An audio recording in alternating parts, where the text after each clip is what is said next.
Truth Frequency Radio Network. K-TFRN. Worldwide.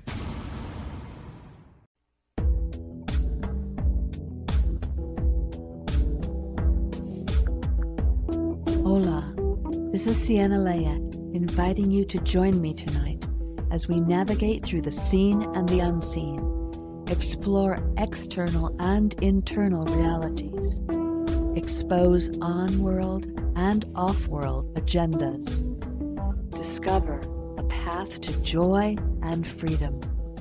Now, join me as we illuminate the Shadowland and reclaim our birthright as free and sovereign beings.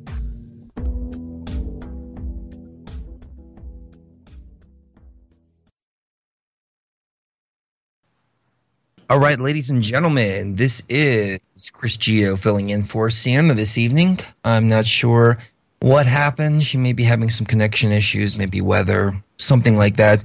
But we didn't want to keep you or our fantastic guest, George Kavassilas, waiting. So I decided to just take over and we'll speak to George for the next 45 minutes. So, George, how are you doing? I'm doing well. It was Emma who's actually to be interviewed by Sienna this evening, Chris. Oh, even better. Even better. Okay. Yeah. Fantastic. I'm just trying to organise for Emma to get in touch with you, if that's okay. Okay. All right. All right. How's everything down there on that side of the pond? Oh, it's fantastic. Yeah, things are going okay. I'm going through a lot of changes myself. I don't know how you guys are going with all of that, but my goodness, yeah, it's quite the the internal changes going on for me. Well, I'm noticing that I'm remembering a lot of past lives. I'm having a lot of dreams that are definitely past lives. It's me when I feel like the same person, but I'm not the same person. But it's situations from the past. And I don't know if you've noticed any of that creeping up on you, but there's been a lot of spiritual changes going on for sure. There has. I've had a lot of my pain come up from the past at the moment. That's what I'm processing. It's very challenging, but it is making for a much better, me, I suppose. You could put it that way. Oh, I'm the same way. I've noticed that a lot of memories as well from early in my life that I didn't realize were there are starting to creep up as well. Yeah, that's right. Gee, there's a lot going on too. How's that big distraction with your government shutting down? What's going on there, Chris? Oh, that was fantastic. It was. I mean, I was sitting back and I was cheering. Everybody else was freaking out. And it's like, wait a minute. Didn't we have this Occupy movement just not too long ago where we were demanding the government shuts down? Now, the very same people who were demanding that the government shuts down freaks out when the government actually does shut down. But it was nothing but a distraction. It was absolutely meaningless. I wrote a bunch of satirical pieces on Facebook, and I was posting satirical pictures. The latest one was, let me see if I can actually pull it up here and read it to you word for word, but it was really meaningless. And the only people who were affected by this government shutdown were the people who created the crisis to begin with. But the mainstream media convinced everybody that they need to freak out. And so the government did the most ridiculous things. I mean, they took the faucets off the water spouts in D.C. They closed down the parks. They closed the vantage points to Mount Rushmore and other national sites like that. And if that's not a testament to how little we need government, I don't know what it is. When they have to go to those lengths and extents to try to appear as if they actually serve some kind of function. And then people were worried about the debt ceiling and about China recalling our debt or us defaulting on our debt to China and all kinds of things like that. But I don't know. It really, really was a circus. And so this is what I wrote yesterday. I wrote, day one, the government is operational once again, but the nation is in shambles. Divided by caution tape and aluminum barriers, the death toll is ranging in the high zeros. Families are trying to reunite with their lost loved ones, and hope still prevails. We can only pray that the human spirit continues to stay strong. The wrath of the Chinese overlords has once again been averted as our savior Barack Obama came to the rescue just in the nick of time. The nation's parks have been reopened, but joggers are still without public water. Will the faucets be replaced today, tomorrow, next week?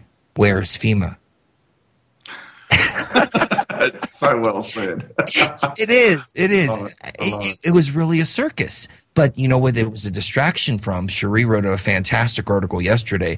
Barack Obama's administration has been signing all kinds of legislation in the background, making international deals to hand over our internet, our power, our food over to Asia. And we've basically passed SOPA, everything that we were afraid with SOPA and PIPA. And in Greek, you know what those two mean. So, yeah, you know, isn't that interesting? telling you there. But he's passing all this legislation without anybody's knowledge, and this is what's going on. And so that's the news behind the news. Cherie wrote a fantastic article that says, keep freaking out about the shutdown while Obama sells off the United States over at truthfrequencyradio.com, and everybody can check that out. But what are your thoughts? Yeah, wow. I felt that this was one big distraction and something else is going on behind the scenes. I don't know exactly what it is. But for me, whenever a circus like this gets played out, there's usually good reason for it. And there's always, you know, let's divert everybody's attention. Let's give the people, you know, if they do something like shutting the government down, they're testing the waters. I'm really feeling it was a bit of a test run as well, at the same time as providing a great distraction so they can get on with some other dirty business behind the scenes. That's my sense of it. I haven't been keeping a lot of tabs on it. Over here in Australia, I've been not so exposed to the amount of media and the coverage on the story as you people have over there. So I can't really comment much further than that, but that's my intuitive feeling and sense of why this is played out. Well, that's very true, and that could very well be it. A lot of people were looking at this EBT shutdown as well. EBT is the equivalent of like the dole. It's basically food stamps, and they shut down for a whopping 12 hours, but people were freaking out. And then they turned it on temporarily at a Walmart down in Louisiana, and they emptied out the shelves completely. They gave them an unlimited amount. And no Yes. limit on the cards. Yeah, so for 2 people hours. that had 49 cents or 50 cents on their card were buying $800, $1,000 worth of groceries, which, you know what, Walmart and the federal government have been screwing people over for so long that I was cheering for these people. I said, you know what, everybody's got to get lucky once in a while. Good for them. They were able to get one. Yeah, every once in a while. But that was also a test run as well to see what would happen if they shut down the EBT cards. Yeah, and it shows the dependency that we have on this system, doesn't it? It really is amazing. They've created such systems of dependency. And, you know, this idea of us being sovereign and autonomous, it's amazing how many of us are living in the ideological concept of being sovereign and autonomous. And when that gets tested, we kind of freak out a little bit, don't we? Yes, we do. We do. Luckily, we're prepared, and we have a little bit of food. We have some guns. We have some gold. So while all this was happening, maybe this sense of preparedness was allowing me to see things for what they are and to sit back and really analyze the situation rather than acting panicked. And so we've been talking a lot about preparedness lately because when you are prepared, then you can start thinking like a chess player instead of thinking from a panic state of mind, which is exactly where they want you to operate from fear or worry or something, because you make rash and irrational decisions when you're operating from one of those frequencies. Yeah, certainly. I found myself, you know, in my life when I'm exposed to those sort of scenarios and situations that I have had a bit of a fear-based reactionary process taking place. These days, though, we seem to be a lot different. You know, a lot of this internal work that we're doing, that I was speaking of earlier, we're starting to really understand ourselves deeply. And, you know, Emma's helped me a lot with this internal work. Have we got you online there, Em? I'm here. I've made it. Wow, fantastic. Hi, Chris. Hi, George. Welcome. I'm sorry for the technical glitches, but tell us a little bit about what you and Sienna had planned. Well, we had an extraordinary eclipse show planned for today, which I was very excited about. Just talking about the key celestial influences and really just the key themes of these times and the opportunities available to us. So yeah, we put this show together and we were really excited about it. So there we go. The show's been eclipsed.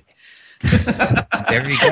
But you know what? If there's anything that I've learned from George, and that is that we have to embrace the darkness, because in the darkest times, that's when the light prevails the most. Well, that's it. I mean, it made me laugh because it's really, as an astrologer, it's really reckless to organize anything on an eclipse. But I'm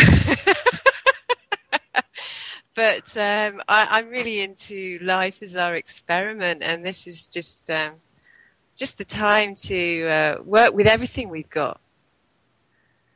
Yes. So anyway, good to be here. Different, not what I had expected, but thanks so much, Chris.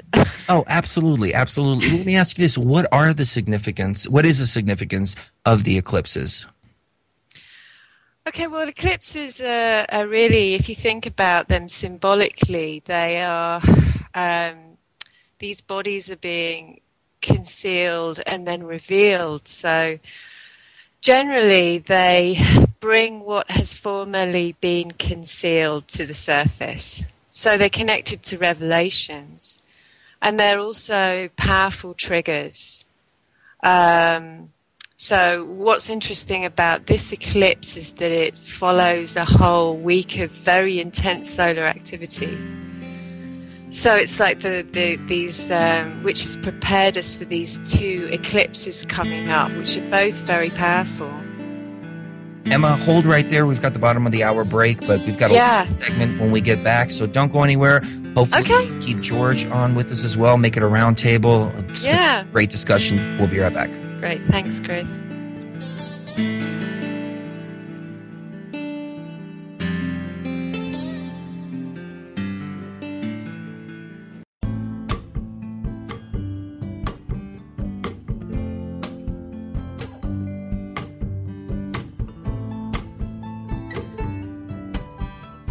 Okay, are we on live?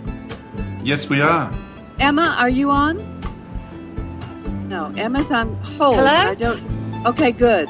I'm here. Okay, great. All right. I don't know what you've been up to here. I've only just got on myself, and then there was a break. Okay. So just literally started, and then there was a break. And Chris and George were speaking before. We're all on air now. Okay, well, good evening, everyone. That was the first. I'm here in Ecuador, and 5 minutes before we're to go on live, the power in the whole town shut off for literally a minute and a half, which knocked out the internet until this moment. So obviously, this should be a very significant conversation now that we're having it. Welcome to the show, Emma. This is intended to be your hour. And we have George Kavassilas here. Is that correct? So where were we in the conversation, George? And thanks to Chris, too. You covered beautifully. We are talking, we're discussing the eclipses. We're just beginning to get into the eclipses because I was explaining to Chris how, there's these challenging times at the moment on the planet, and when we can go within ourselves, we get this opportunity to really work with our inner shadow work, and that really clears a lot and allows for a lot more light to come forth within ourselves. And I was explaining how much Emma was helping me with that in my life, and you too, Sienna. And it's wonderful now that the slate has been cleared for you and Emma to have this wonderful conversation in regards to the eclipses, because right at this moment in time is a very important time for everybody. Emma, are you with us? It looks like we've lost Emma. No, I'm here. I'm here, Sienna. Oh, fantastic. Yeah, I'm here. I'm not going anywhere now. Where are we being eclipsed? Well, Emma, why don't you take it away and talk to us about this eclipse in your understanding of what's occurring? Thank you. Okay, well, I was just saying before you arrived, Sienna, that astrologically it's really reckless to organise anything on eclipses, but I thought this would be the perfect opportunity to give it a try, and so it's been interesting to see really what it's like in practice. But I was explaining that the eclipses are, I was talking about the symbology of eclipses when a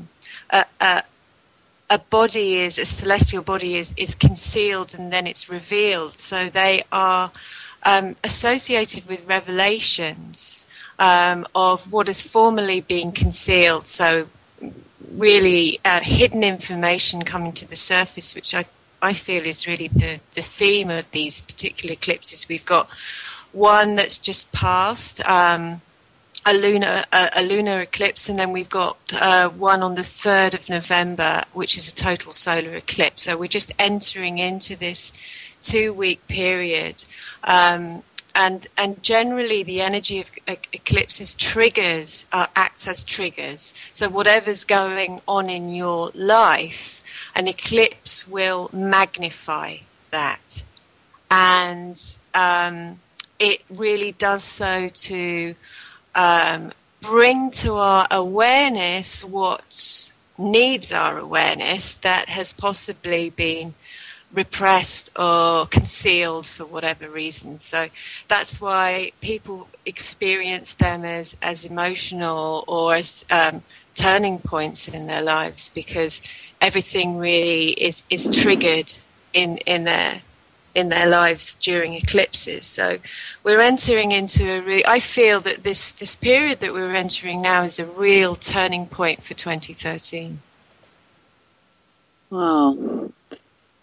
Yes, it certainly seems to be energetically. And so what would people be experiencing? Because we know that a lot of us aren't that user-friendly with our unconscious aspects that are coming up. So we see the people that are ready to dive into whatever they're faced with. I mean, what choices does this present to us? And how do we work with this opportunity from the different vantage points that we are? I think it's helpful to remember that celestial influences don't create situations. They just reveal what's already there. And that's not necessarily comfortable when it's some aspect of our life that is painful or that we feel we have no control or power over. So really it's helpful just to remember that what is being revealed or is requires our attention at this time. And there's a purpose for this process, that this is a co-creative process, that what is revealed reveals itself so that we can consciously engage with it instead of just being unconsciously driven by it, which is what happens if we do not consciously engage with all aspects of ourselves. So I've really described the key of this eclipse as... Hello? Integration. Sorry, that was a pause. Oh, good. It's quite early in the morning. My God, really? What, are you 5 a.m. in the UK? This is very brave of you, Emma. Okay. Take all the pauses you want. No, I've just described it as individuation to wholeness. And what I meant by that was the eclipse is revealing an aspect of our essential selves, which is generally concealed in pain or fear. So revealing this essential aspect of ourselves, which is the essential process of integration leading to wholeness. And this is the opportunity. This is the opportunity of being alive now, because we have the conscious awareness to be able to work with the support, the energetic support that is being offered to us to integrate all aspects of ourselves, to experience wholeness, which is essentially experiencing what it means to be human for the first time, accessing our humanity through integration. Yes, you stated that so beautifully, Emma. That is such an important concept, and the phrase "the awful truth" comes to mind. Learning to dive in and embrace the awful truth, and in that way, shining through the darkness and bringing the integration. Seems to be the process. We've been talking about Shadowland Voyagers, now illuminating the Shadowland. I would love to hear you talk a bit about the opportunity in the larger sense, in terms of the galactic alignment and the solar situation, and why is all of this happening to me right now when I didn't want it to? All I wanted to do is a radio show. It's because you deserve it, Sienna. I know. Okay, the opportunities and well, we're moving into we're at the beginning of a very new cycle of being. I thought that was all over with 2012, and I sold my camper, and I'm back at my day job. Now you're telling me this stuff is still happening? I don't think I want to hear this radio show. Okay, I'm going out for popcorn. It's just the beginning.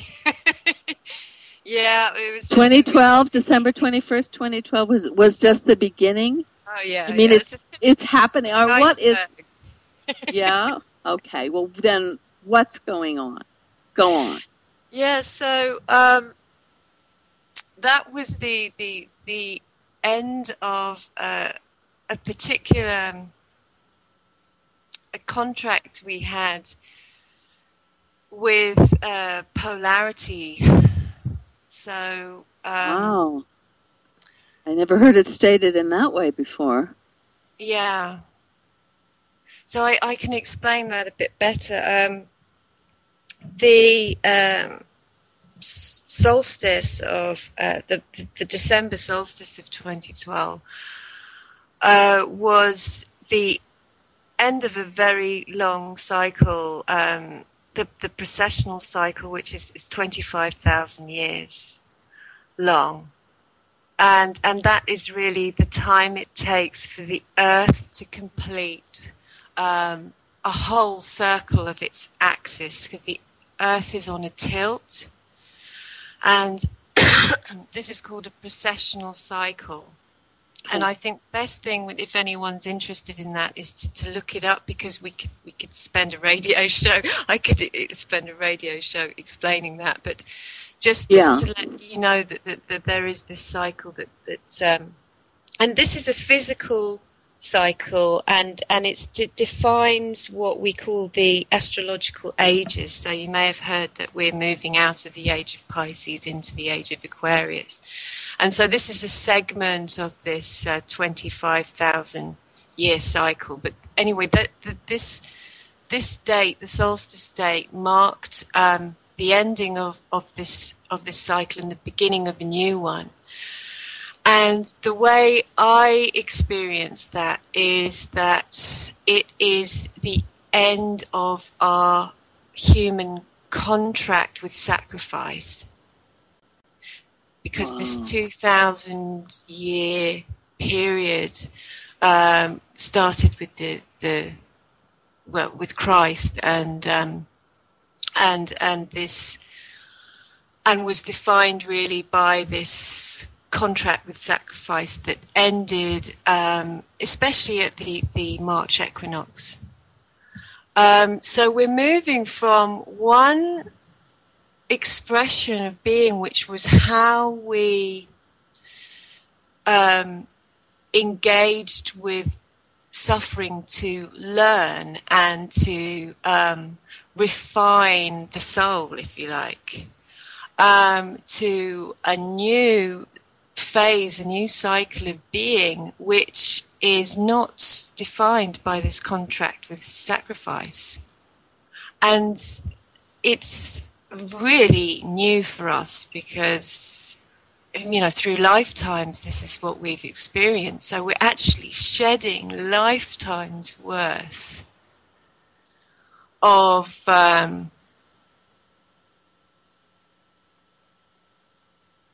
Boy, it's so difficult for me. Oh, I suffer. It is to me as well to get to the end of this sentence. Yeah, of letting go of something which really gave us definition and moving into a cycle where we are free. But I don't know who I am without my suffering. My God, I feel naked. I feel exposed. I don't know if I can cope with this much joy and happiness. I mean, give me my suffering back. Emma, what are you doing to me? You can keep it if you really want to. It's just the beauty of this time.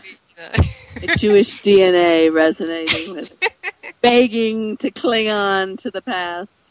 Well, there's a comfort in sticking with what we know, and this is really the challenge. This is the challenge because it's so subtle, and this is where self-knowing comes into it, really, because it's understanding the dynamics that you're really working with. So, you know, we have this opportunity now, which can be accessed really through recognizing our own potential, as in redefining ourselves as beings that are simply not defined by limitation or suffering. Wow. And actually, if you really access the truth of your nature, well, that is not the truth of our nature. That is not the honest truth of our nature. That is simply a step. That is a pathway to accessing it. That is like, you know, having to face your fears in order to experience joy or freedom or love. And those are really honest, more honest reflections of our essential nature as humans. And there comes a point where we have a choice to let go of that dynamic simply through having integrated all aspects of ourselves, because we don't judge anymore one to be dark and one to be light. We just see them as different expressions of ourselves that ultimately are one. Wow. And this is the ascension process, isn't it? Is the integration of both sides, loving all of these aspects, which is extremely challenging because we have made bad and wrong the bad and wrong part. Yeah, I think that's one of the greatest challenges for us, is not judging what we perceive to be bad and wrong. Yeah, it's a huge challenge for us, isn't it? Yeah, and but it's a beautiful reward. Now, this opportunity, the new energy, is burning up the density. Isn't this all part of the density? So that it's becoming, it can't stand the heat. It can't exist in this kind of frequency. So it's coming into our awareness. It's coming up, whether and then we have a choice about it. I think in a way we don't have a choice not to face it. We have a choice what we do when we do face it. But like you say, I mean, we're in such a different energetic environment that we can't not know about this process in a way. Well, but it could all be your fault. I mean, the power going out at my house could have had something to do with the incredible light being that you are and how the dark forces don't want us to talk. And so you made this happen to me tonight, Emma, and I'm really upset about that. We need to talk. Yeah, I mean, we can endlessly project this on the environment. We can all make this about each other and the politicians and the world stage, and we can endlessly look externally at an unbelievable circus that just gets more and more entertaining in some horrible, macabre way by the minute. Or we can focus on this incredible potential for light pouring through. It's true that, I mean, I see it polarizing people. Not everyone is walking this walk. I think it takes a very, dedicated, courageous, somebody who truly loves life so much that they're willing to hold this kind of light on themselves. And it's not that easy to do. I mean, it's tough to do it. I wouldn't want to do anything else. To me, it's the greatest ride in the world. Because returning to a sense of connection to self and authenticity and integrity is a beautiful, amazing, incredible journey. But it's also the most terrific and the most blessed. It's both of those together. It seems. You have written an amazing book called Revolution of Being, and luckily, I can tell you, all of you, our listeners, that you will be back on, is it the 3rd, or in November, the first week of November. I think it actually airs on the 9th. I have to double check. Because I really want to dive into your understandings. You have such a magnificent, clear understanding. Yeah, it's going to be on the 9th. You're going to be back on Friday the 9th, and hopefully we'll have a full hour. Right now we have 7 minutes left, just so you know, everyone. Because and I've read your book, and I loved your book.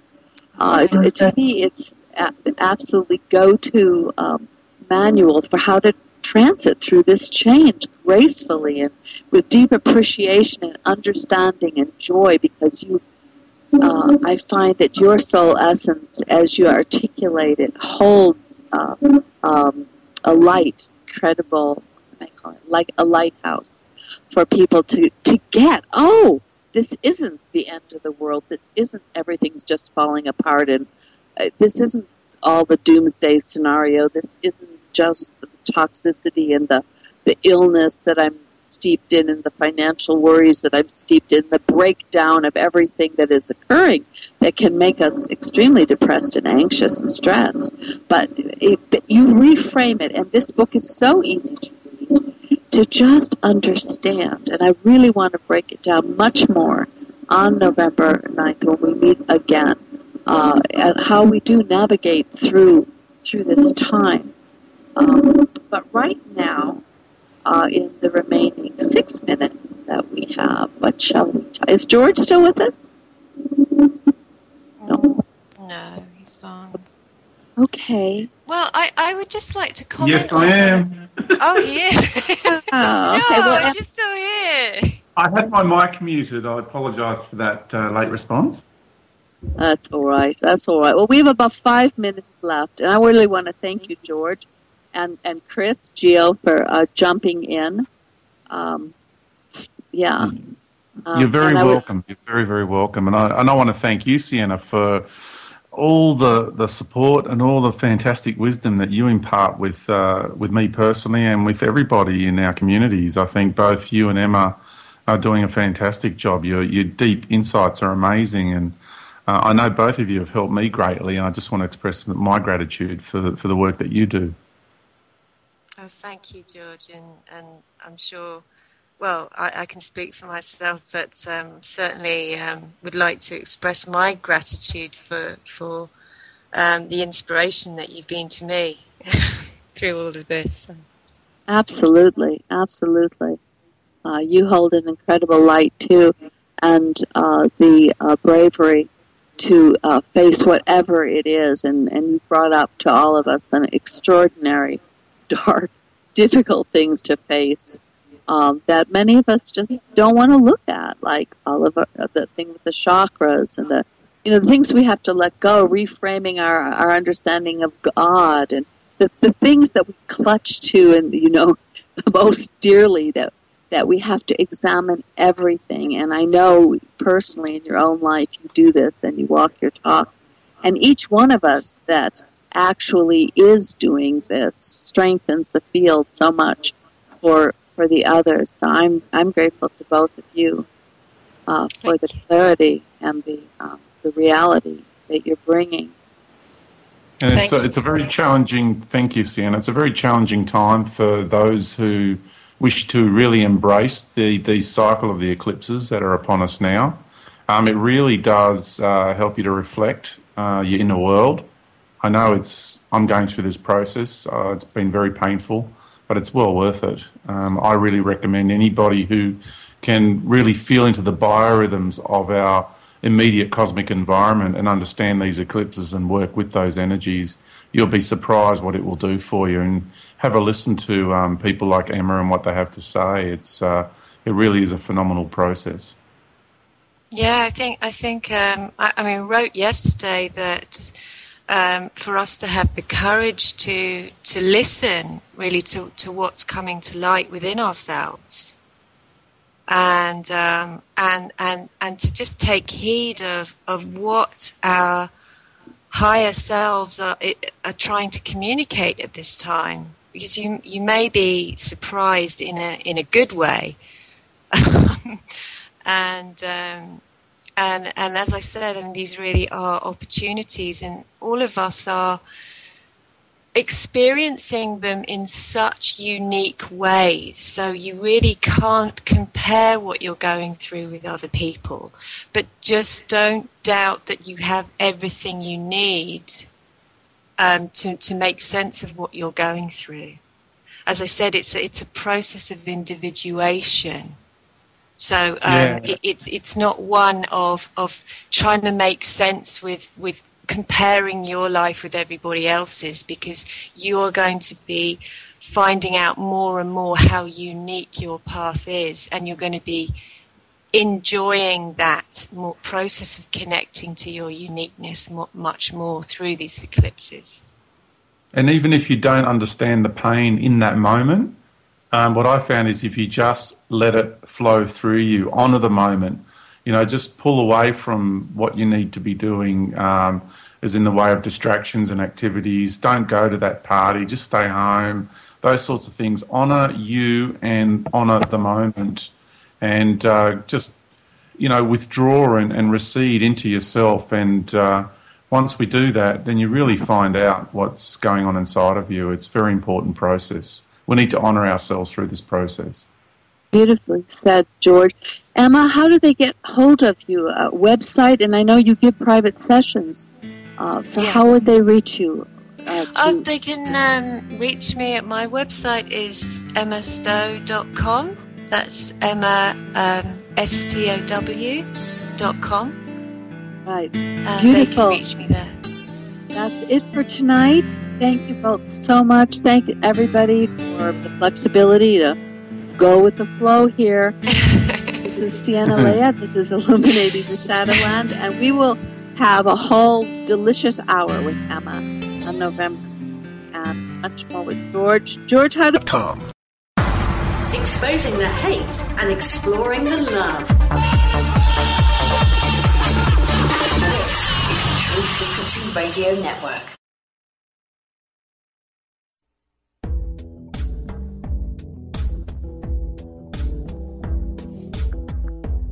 Hola, this is Sienna Leia, inviting you to join me tonight as we navigate through the seen and the unseen, explore external and internal realities, expose on-world and off-world agendas.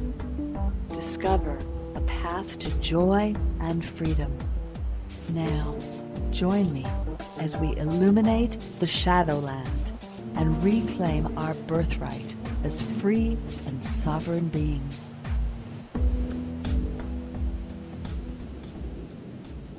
Good evening, everyone. This is Sienna, and I am here with Emma Stow, the author of Revolution of Being. She's an incredible astrologer redefining the nature of astrology for the new time we're in. And I am also here with a surprise guest on this second hour, actually, tonight, George Kavassilas.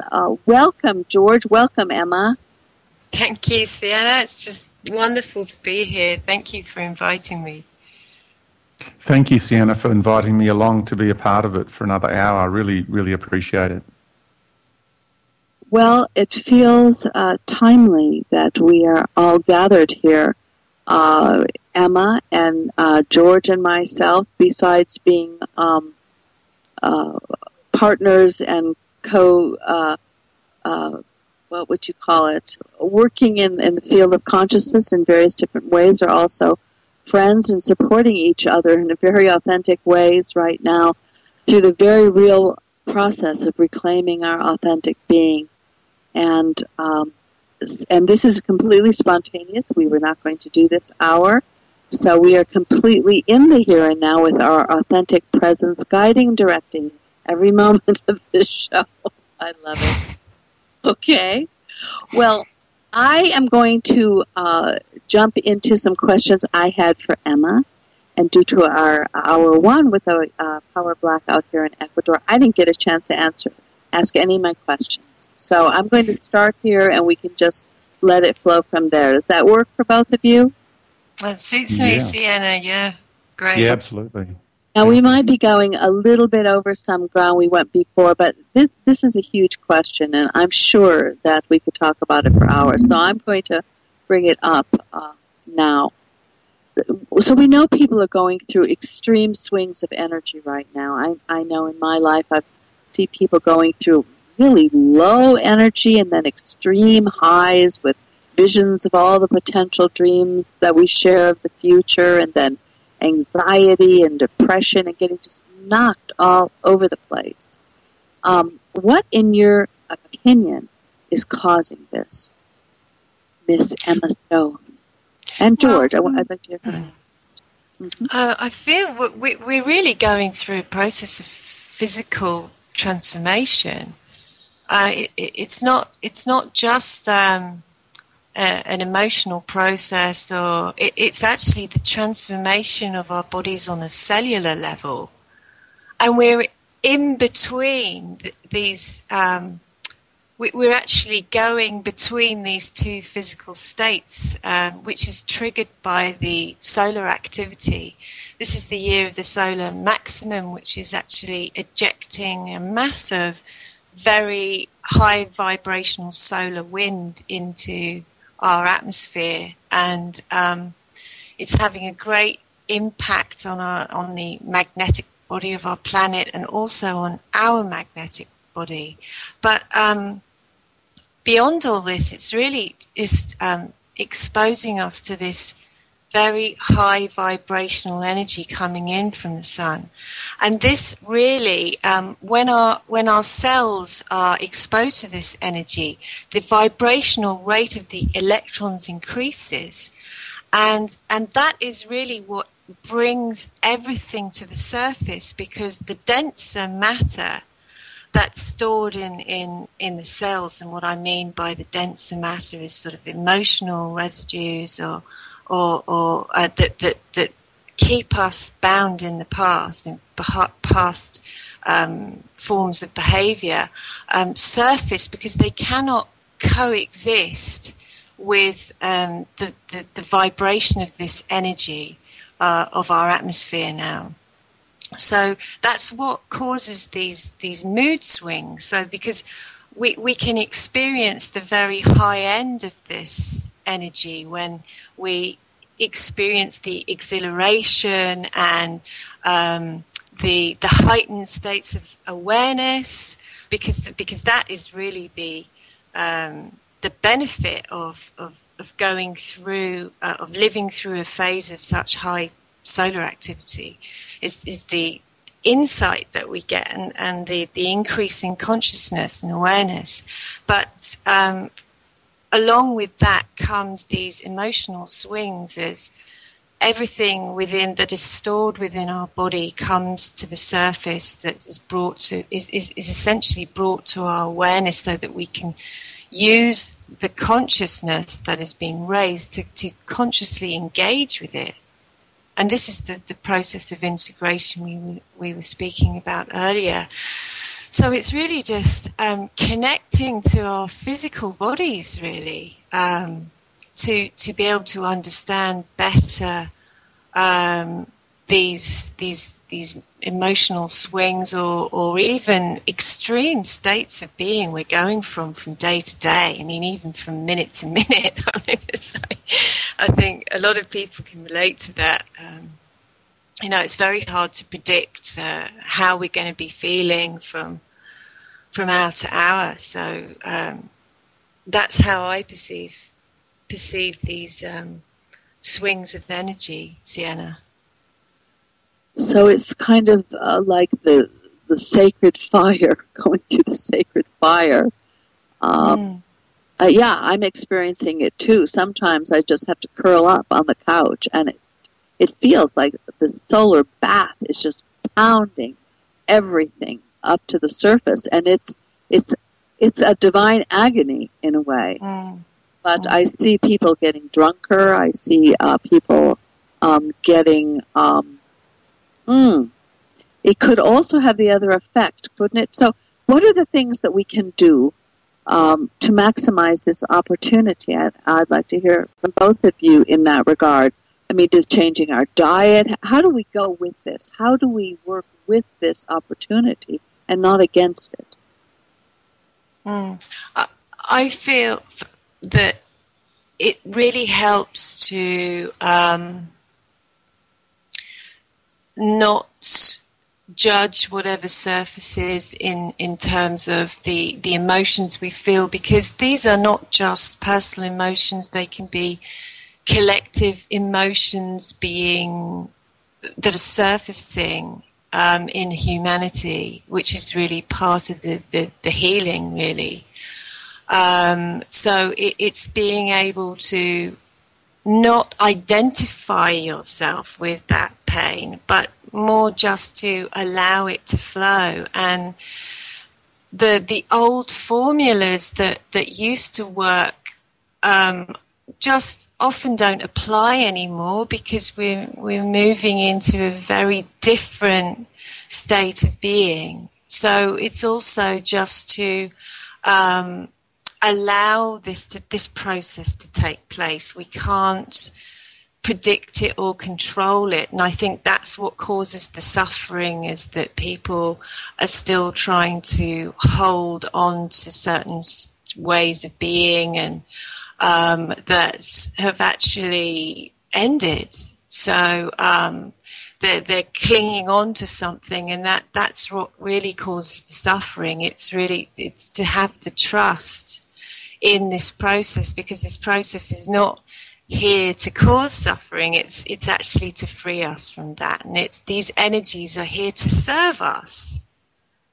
And if we consciously connect to that process, because this is a process of evolution that we are directly engaged in, that we have chosen to participate in prior to our incarnation. It's one of the reasons we're here, is because we can participate in this process, and it's very much one of trust and flow and acceptance, allowing ourselves to be supported by these new energies, supporting ourselves through this, even not pushing ourselves physically, because I know that people are a lot more tired. They can't do as much as they used to. They can't fit in as much in a day as they used to, and just accepting to rest if you're tired, to actually listen to your body, because you may find that if you rest more, you'll actually access huge reserves of energy on the other side of it that you never even knew you had. So it's actually learning to navigate a new physical experience of existence. And there's no rules or templates for this. It's actually something that we are co-creating. So it's totally new territory for us, and it's just one of interacting and honestly with acceptance and with self-acceptance, and so that's how I feel it. I have to say that you are walking your talk in that regard, because you have been an astrologer for many years, and when 2012 hit, or the equinox shortly thereafter, you have realized that a lot of the old paradigm of astrology no longer suits, and I'd like you to share with our listeners a little bit about that, because I think that that's incredible that you've done that, and I'd like to hear a bit of how you are reconfiguring with a new relationship with an astrology that is just being birthed. Yeah, I feel that a lot of the old systems were designed to support us through a process of coming to awareness in the old cycle. So they were designed. It's like astrology and a lot of spiritual disciplines too. They are not holding so much weight. They're not really as applicable as they were before. They're not so much serving us in these new times. So it's really for us all to be creating new structures of consciousness, new means of relating to our environment and our greater environment, which is what astrology is essentially. Astrology is recognizing ourselves as universal beings. I mean, that's partly why it's so powerful, is because people identify themselves as social beings, or as their jobs, or as a partner, or as a parent, but fundamentally we are universal beings, and astrology immediately addresses an individual as such. So, but it's still it's a map of self-knowledge. It's a tool of self-knowledge. And with any tool, there comes a point where, or with any map, there comes a time where it is time to throw away the map. Otherwise, it becomes a form of dependency. And so the way I see it, it's like, really, okay, well, I maybe don't need that structure anymore. I maybe don't need that spiritual discipline anymore. I may just to relate to ourselves and see, because I feel that most of us are busting out of all these paradigms. I mean, I think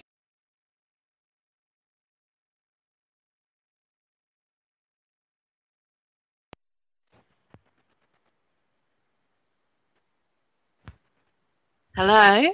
Hello, yes, the call just flat out dropped. Are we all back?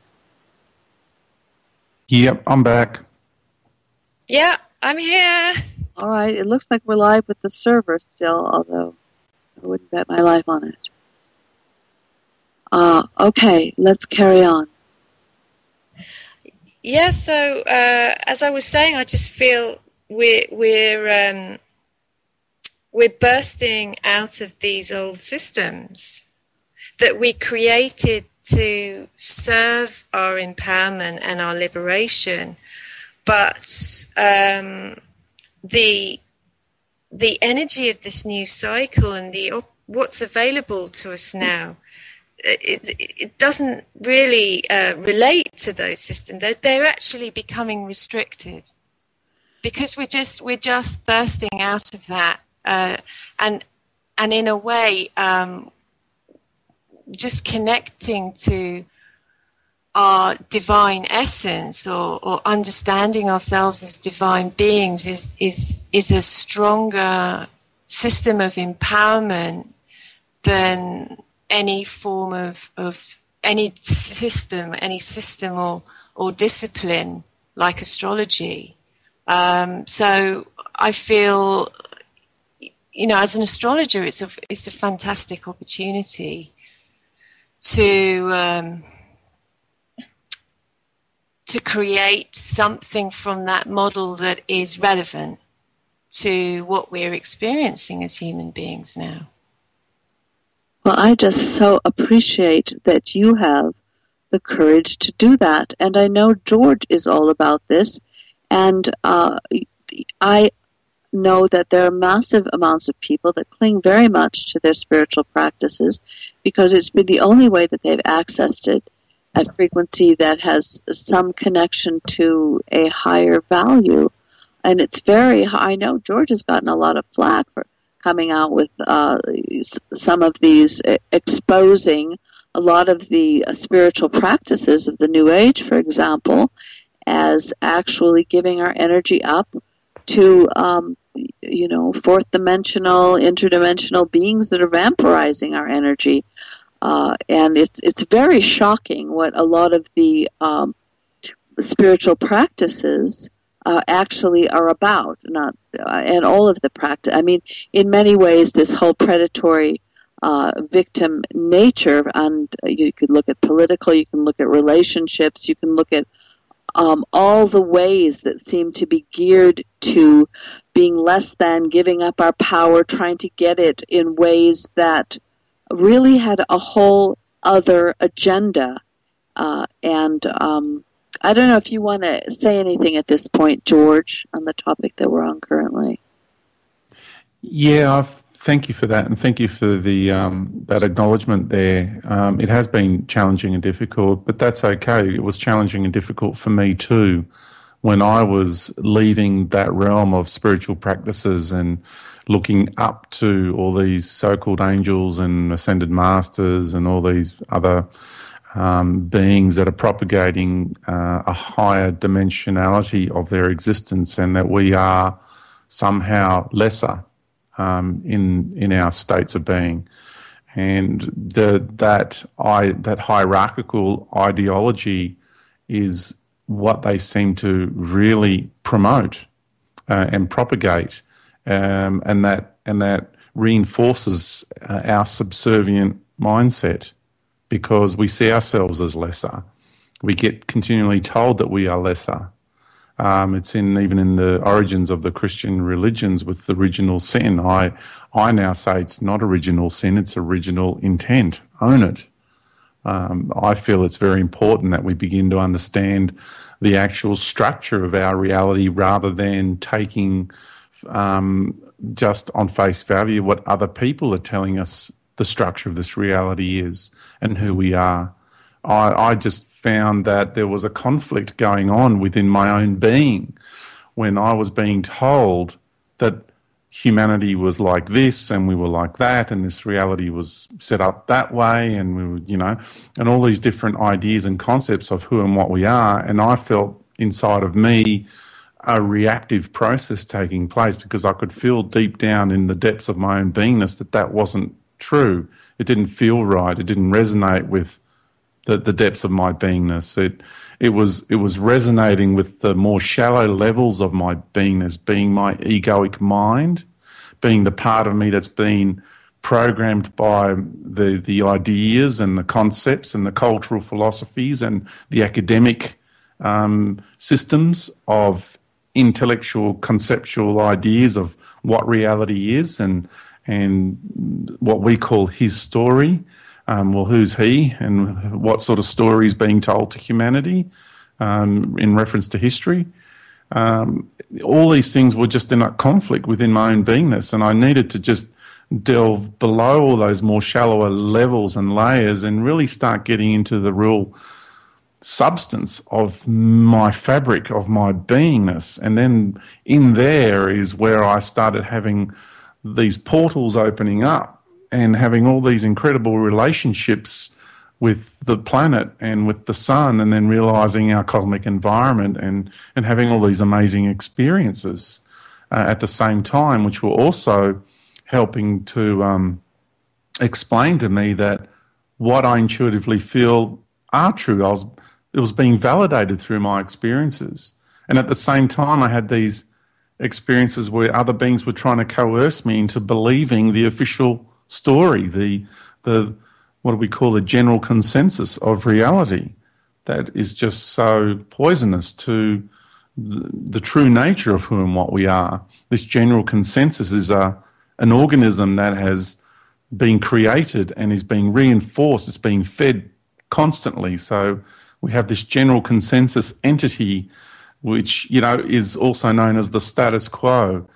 And whenever we begin to experience life outside of its version of reality, it doesn't like us and seeks to diminish us and to destroy our credibility and our, you know, and character assassinate us through people, through energies, through ideologies. It's really fascinating the way that when you really get into the real substance of life, the organic essence of life, when we do that, that vibration that you then are, that you embody and you emanate, you watch the world around you react to your organic emanation, to your authenticity, to the real true substance and light of who and what we are.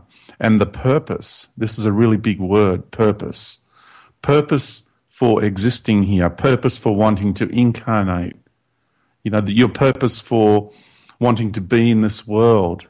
There is reason, there is purpose, there is intent with everything that is a co-creation in this universe. And when we understand that, we understand the determining and the driving force behind our existence here, and the driving force that is really the catalyst for the changes within each one of us. So the question to ask yourself is, what is your driving force for change within you? What is it? Is it because you're just going along with the herd because everybody else is changing and it's something you must do or you're supposed to be doing? You know, for me, that's shallow. For me, I want to change because I'm feeling a driving passion for change that is rising up within me because I love me, I honor me. The more I connect with me, the more I connect with the many, with the all. So to be the one is to be the many, and to be the many is to be the one. And there's this really dangerous dialectic of service to self versus service to others. What I've come to realize is I must have service to self, because when I do have service to self, I'm in a better capacity to serve others. So it's not one or the other, it's both. Beautiful. Absolutely. It feels like we're going to die and lose everything if we give up our sheepledom and our being popular or well liked or a part of the mindset that's going on, but it is a death of an artificial construct. It's a death of a really restrictive suit that doesn't fit. And there is a structure to our organic being. It just, we haven't lived from the core essence of ourselves very much. So it feels weak and it feels unknown. But the more you do it, the stronger it gets.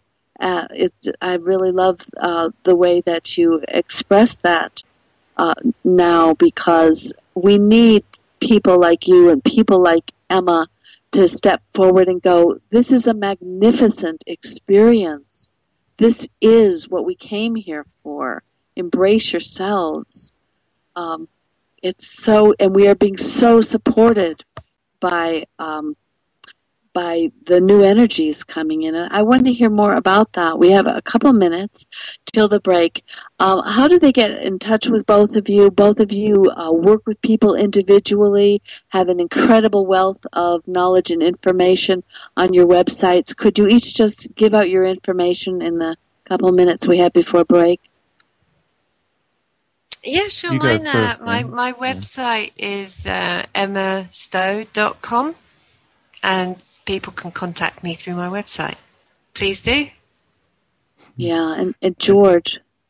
And my website is ourjourneyhome.com.au, and you're welcome to venture through there, take the journey, and I'm also available for private sessions, which can be booked through the website. Yeah, there's such a massive barrage of information and disinformation. But when we really drop down into ourselves, we can sense who the real people are that can help us take our next steps and open ourselves to this reality. They are the way showers. Maybe they're a few steps ahead. That's okay.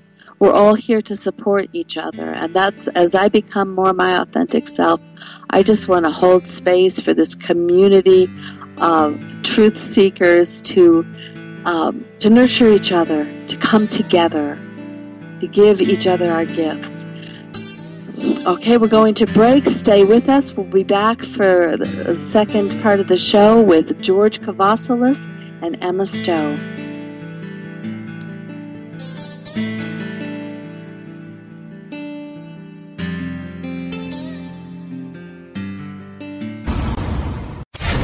On your way through this hard venture, you will be tested. This is the Truth Frequency Radio Network.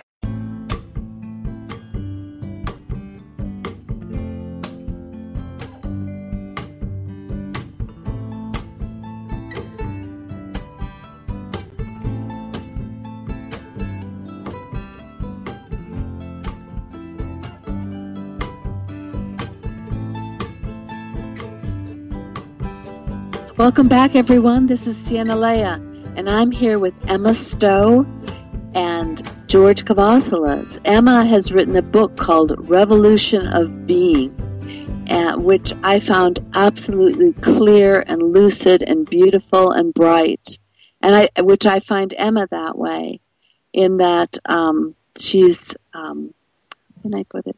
She makes this whole death and rebirth process seem completely delicious and delightful, and It's fun. Yeah, I mean and I love you for that, because it doesn't feel fun all the time, as you know.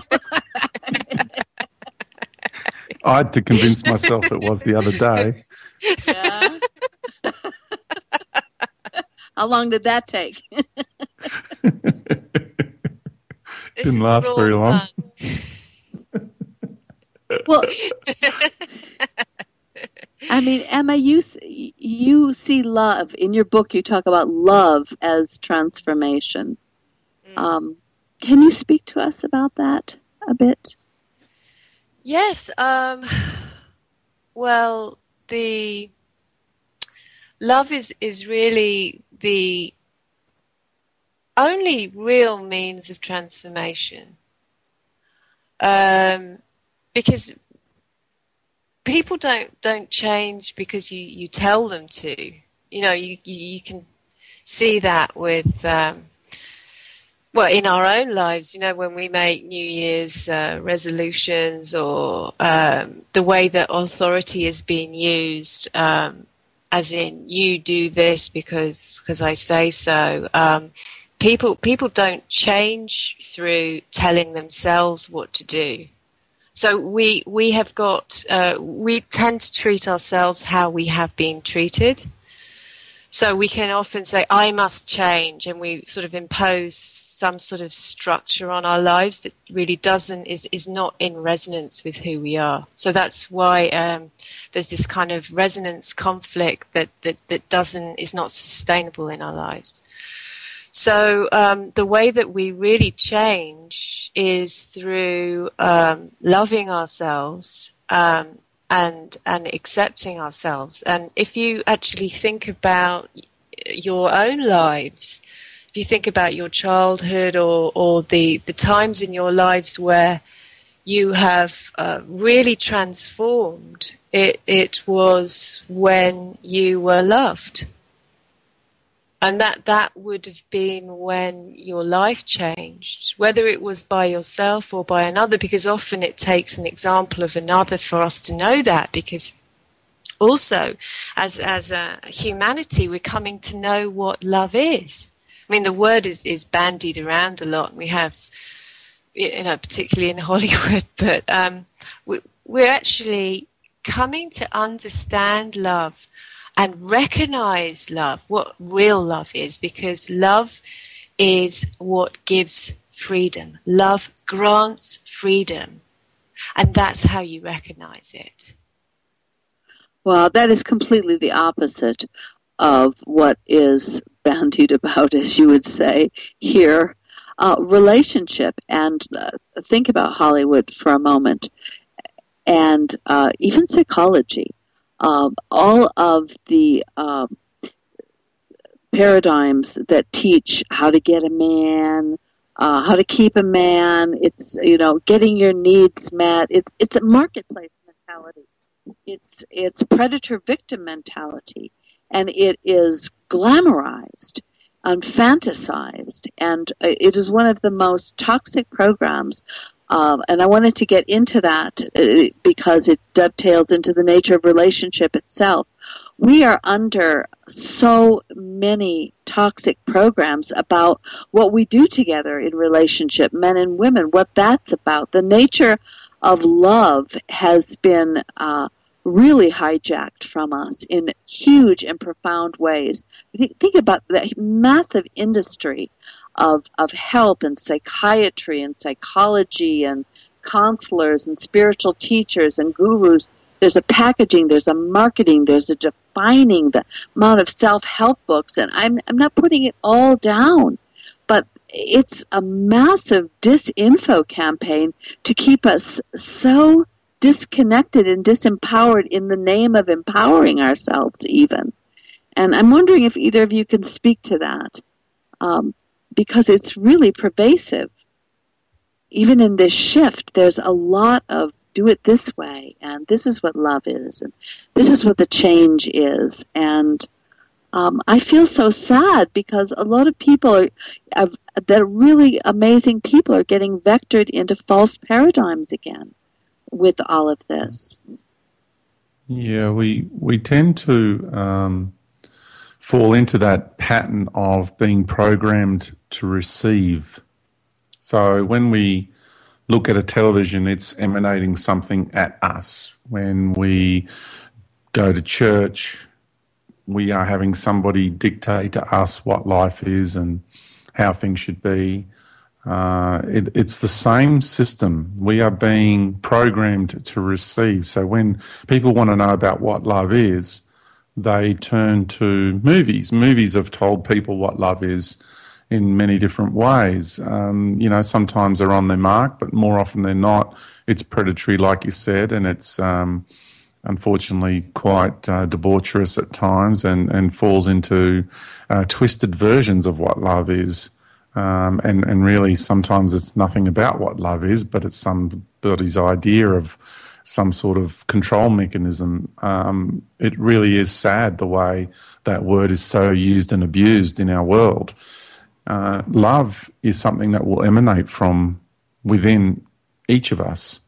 And I found that for me to really experience love with another person, truly, I needed to first have this incredible love.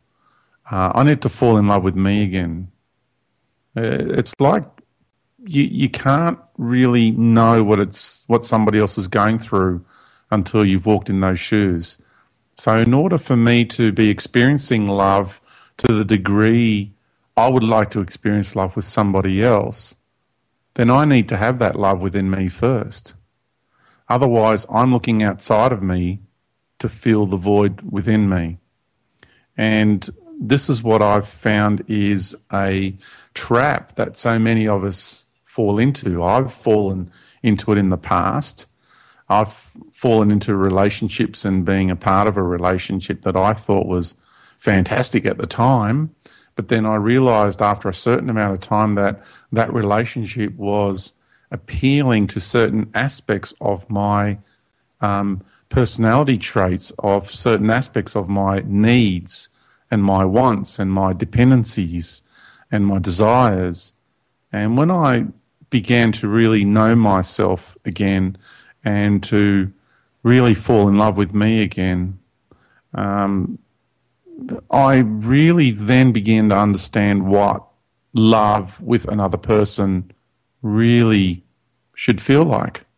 Because that love that resides deep within my own heart, within my own soul, that's the type of love that we do have the capacity to experience with others.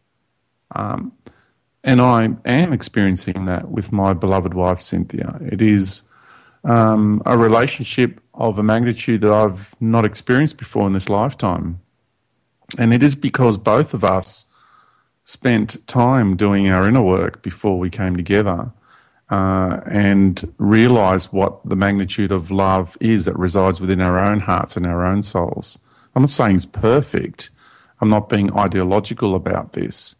But it is certainly a wonderful experience on levels that I haven't experienced before, and it resonates with the love that does reside in my heart. So that's what I wanted to share about that. So getting to that level of love involves everything what you've been talking about tonight, Emma, in this new energy bombarding us with such intensity that the density of what has stood in the way of love is being revealed to us. And we have the courage, if we have the courage to experience it, what are the, if we made a list of the things that are coming up for people now that are in the way of love, what would that list look like? Self-worth, number one. Yeah. Okay, we're at a point where, as humanity, where we're actually coming to the awareness that we are worthy of love. Mm. Yeah, and worthiness that is really one of the most defining turning points in our beings at this time, is really reclaiming our worth, because people still associate self-worth with selfishness. Totally. And self-love. People associate still self-love with selfishness and egotism. So when you talk of self-love, there's this sometimes a reaction like, well, I'm busy loving everybody else. And again, it's this sort of idea that it's somehow more worthy to be the last person that you love. So it's quite something to turn around loving everybody else but yourself, to loving yourself first before you can love anybody else. Doesn't this, because, yeah, go ahead. Yeah, as you know, Sienna, otherwise you're just playing out your unworthiness in the relationship. So the point is of loving yourself is that it actually frees you to be able to relate as an equal. Otherwise you will always be that person, that unworthy person, and that unworthiness will actually just be confirmed by the relationship itself. So, it's so simple, this idea that self-love is the key, but it really is, because you have to know you are worthy of love. And that is something, getting right in there, and it takes a tremendous amount of self-forgiveness. I mean, that's deep, and it takes courage, to feel those feelings, because as you know, Sienna, the only way to release trapped feelings from the past is by feeling them. And that's what, and that's the only thing in the way of love. Because when we really know, in fact, anyone can do this if you feel the love in your heart, because the love in your heart is your true vibration. That's who you are. You will not. I have not had one client that underneath it all did not in whatever conditional state of mind they were in, did not have love as the true essence of their being, flowing through the infinite expression of their being. I don't know if you've experienced that too, Sienna, but yes, absolutely. The thing is that we are so programmed in this less than that you and George are speaking about. We don't think that we are even in it, and we are sitting ducks for people who dazzle us with their trips, their information, their teaching, their offer of relationship, their offer of all kinds of things come at us, because the artificial contract sends these beings in with all kinds of offers right when you're at the turning point to become authentic with yourself. And this is where discernment needs to be born and can be born, but it's tricky because I find if somebody is offering me something fabulous, feel into myself. How do I feel in receiving this? Is the gestalt, is the field of the information somehow coming in a way that is putting me back in a less than, even though I'm dazzled, even though I want it, even though, do you know what I mean? There's a huge place right there. Yeah, because we still want that external approval. We still want to fit in. We still want to be liked and admired or acknowledged, actually. So, you know, to actually say no, or, you know, to really have the self-love be the point of reference for all our discernment, because really that is what gives us discernment. Discernment, yeah, and that discernment can come in like a Kali force. It can be like a no. I mean, self-love isn't all love and lighty, you know, butterflies and rainbows, as George would say. And I think that's a really important to say, that the path of love it requires the greatest courage. It does. You know, people think that this is not fluffy stuff, guys. You know, it's like people seem to think love is just about, you know, it's not all pink fluffy hearts. I mean, love, walking the path of love and walking the path of self-love requires the greatest courage. I mean, that's why we're here, because we can do it. It's amazing how many emails I still get of people really firing really angry missiles to try and diminish me as a person. Some really interesting angles come through those emails, and really interesting energies come through those emails.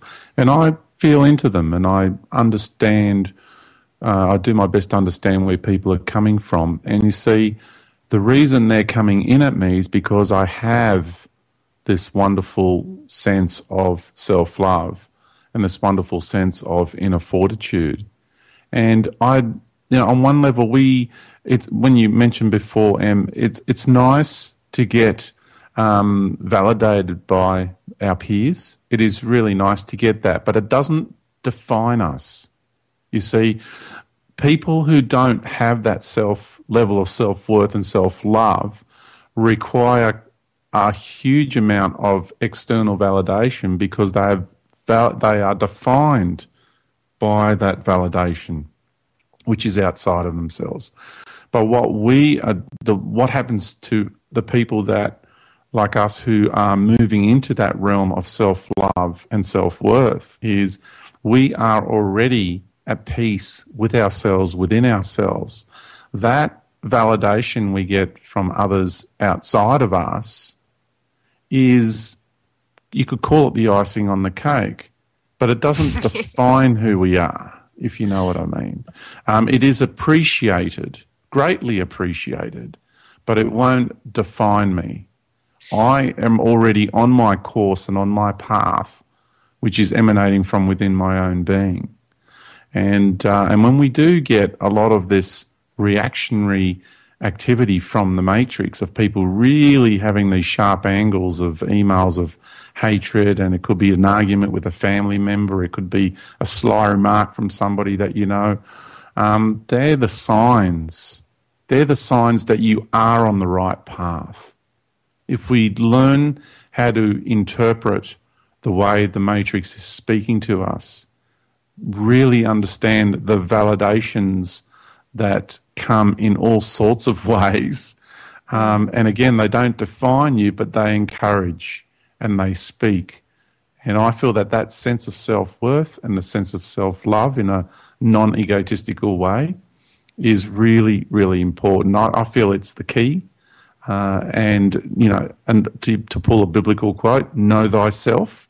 I mean, when we understand these simple quotes and what they actually meant, know thyself. It is full of love and reverence and respect and honour for your soul. And I have a saying, my ego is now in reverence of my soul. This is the revolution of being for which you have been writing about, isn't it? Because, and I mean, you're saying revolution, and here we are in Truth Frequency, and we're all deeply wanting a revolution. And what you are both speaking of is the revolution. It may not look all like it's in the streets and in your face and up against, but this is the revolution. This is the way out. We're turning inside out. You know, we are literally turning inside out. This is the light that is coming in from a subatomic level and totally transforming us as beings. It is emanating from deep within the core of the essence of our beingness. It really is happening. Yeah, I mean, just to share something that an experience I had when I was writing the book, Sienna and George, but that I really asked the universe to show me what the nature of transformation and was at this time so that I could write about it. And what I experienced was the whole of the myself, the earth, the solar system, the stars, the galaxy and the universe being drawn into me, into my heart, and reborn through the heart. Wow. You're talking about literally the universe being reborn through our hearts. I experienced the earth being reborn through my own heart. And that is what gave me the insight of how each individual is participating or contributing to this revolution. For all the listeners to know that the earth is being reborn through their hearts is a huge thing for people to hear. Emma, that what you just shared is so profound. Truly is. Oh, thank you, Joe. I mean, it changed my life, I can tell you. It was just so, because I felt the process energetically of this birth taking place. You know, I really felt it. And that was just to share my personal experience of the foundations of what is taking place at this time. Now, I would just like to mention, for all of you wonderful listeners who we are here to shine our love and our dedication and commitment, stay tuned. Check back with all of our websites and the Shadowland Forum, because very soon we are going to be launching a surprise project that is going to bring you a lot closer into a field of mutual, interactive, co-creative support with these very people and these very processes that we're talking about, because we have all felt, the three of us and several others, and we will be announcing it shortly, that it's time to take another step in, instead of just talking at you all, actually interacting deeply so that we can bring this revolution of being to another dynamic. So I just wanted to bring that up right now. Stay tuned and check with that.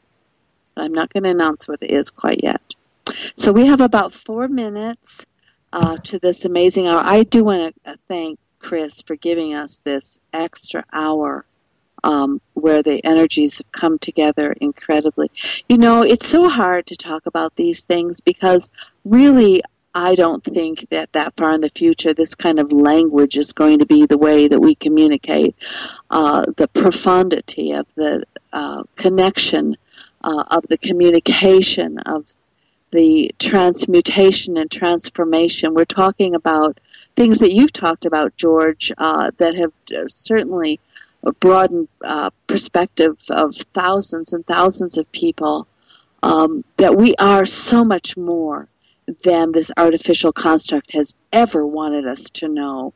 And it's time for people like ourselves to really ignite this revolution of being, because I know there are a lot of you out there listening tonight that are ready, and we need each other to step out of the artificial construct, not from a neurotic place of the old paradigm, but from a place of building this field and holding the space for our truths to emerge together. So maybe we need to give out information. I would love you to visit me at the Shadowland Forum, and where we've had a dialogue going for a long time, and I'd love more people to speak there. It's a place to explore these sorts of topics. And how do they interface with you at this point before we launch our other paradigm, Emma and George? Well, my website is emmastow.com. STOW is my surname, and I give sessions, and there's other information on my website too. If and anyone, I really recommend you getting this book from Emma, Revolution of Being. It's not a huge book. It's such an easy read, and it makes everything just so beautifully obvious in such a gentle and light-filled way. I really enjoyed reading your book, Emma. I hope people go to your website and purchase Revolution of Being. And George, your book, Our Universal Journey, is a must-read for anybody who wants to break through. I mean, you got some painful truths in there, but it's a paradigm buster of on galactic proportions. So how do we get hold of you two again, George? Well, please, everybody. Emma Stow's book is truly an amazing book. We thoroughly enjoyed it, Cynthia and myself. For people that want to take further interest and explore further our work, for me, it's ourjourneyhome.com.au, because we are going back home within ourselves. ourjourneyhome.com.au. And I really just want to say it's hard to pretend to be mortal when we know we're not. I love you guys. Thank you. That was great, George. Beautiful. Much love to all of you. Thank you so much, Sienna.